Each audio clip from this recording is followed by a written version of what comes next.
ఈ దినం దేవుని వాక్కు మొదటి తెస్సలోనిక 5వ అధ్యాయము 16వ వచనం.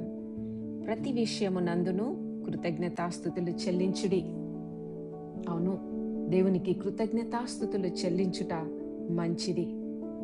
అది దేవుని చిత్తమై ఉన్నది.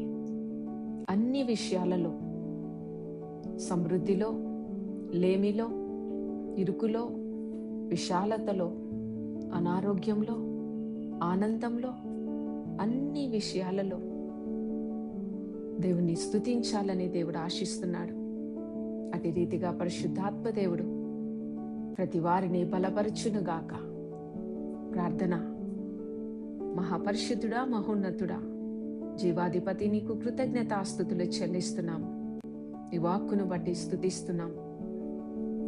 నీ మాట ఎంతగానో ధైర్యపరుస్తున్నది.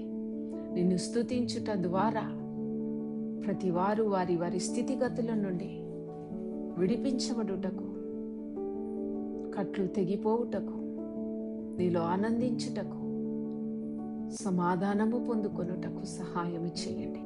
ఏకీభవిస్తున్న ప్రతి కుటుంబాన్ని, ప్రతి బిడ్డను దీవించి ఆశీర్వదించమని, నీలో ఆనందపరచమని యేసు అతి పరిశుద్ధ నామమున ప్రార్థించి పొంది నిన్ను స్తుతిస్తున్నాము తండ్రి.